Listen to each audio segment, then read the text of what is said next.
Welcome to Get Creative. I'm Shelley Hall, and this is your creative news for the week of August 25th, 2008, brought to you by CreativePro.com. This week's edition is sponsored by iStock Photo, the world's preeminent collection of member-generated, royalty-free images at the world's best prices. So here is this week's Master in a Minute. In this week's Master in a Minute, we're going to talk about applying some lighting effects to a grayscale image in Photoshop. But by default, if I select Filter, Render, Lighting Effects, they're not available for grayscale images. So the first thing that I have to do is convert my image to RGB. And don't worry, it's not going to add additional pixels back into your image because they weren't there to begin with.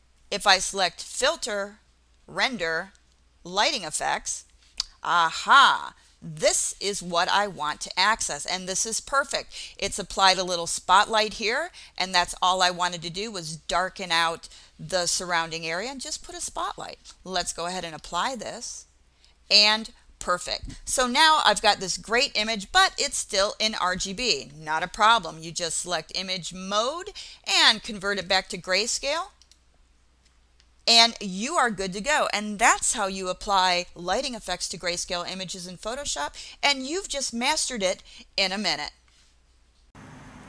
Pantone and the color experts at X-Rite recently announced the fall schedule of the company's highly popular seminar series, Color Control Freak 08. This seminar has been increasing with popularity as word spreads about color management and that it really is possible to color manage your workflow with just a little bit of know-how. The tour kicks off in New York on September 24th and ends up in San Francisco on November 19th with 6 more stops along the way. To find out more and to get registered, go to www.xrite.com Color Control 08. There are several websites that boast font recognition tools that can help you identify a wayward font. However, What the Font is unusual in the way that it attempts to name that font. You can scan and upload an image of the font you're trying to identify and very quickly find the match. However, if What the Font, which is actually from myfonts.com, can't identify the typeface, you can send the mysterious font to the What the Font forum, where willing and able font fanatics will quickly identify your font. Try it out for yourself at www.myfonts.com/whatthefont. I don't usually talk about gadgets unless I find something that is long awaited and truly needed. And I have two for the iPhone and iTouch users around the world. The first is a stylus. While touch technology was designed for fingertips, manicured nails and fleshy fingers can make the accuracy of the touch technology go right out the window.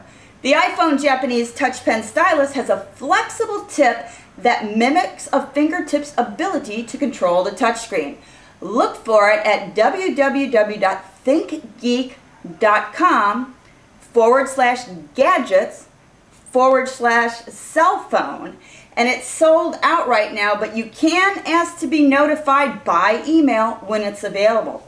I'm waiting for mine as we speak. Finally, and I hate to say it out loud, fall is rapidly approaching. With cooler weather comes the need for gloves.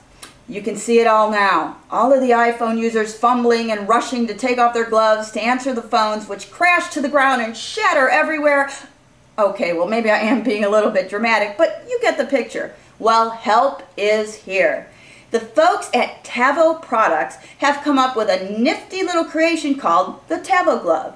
The gloves are full from wrist to finger and incorporate a new technology called PlayPoint, which works with the fingertip technology incorporated by Apple to emulate the human touch. To find out more about these gloves and to find a retailer near you, check out www.tavoproducts.com/TavoGloves.html. So that's all the creative news I have for the week of August 25th, 2008. Be sure to check out all of our Get Creative videos at CreativePro.com. This is Shelley Hall with Get Creative. Take care.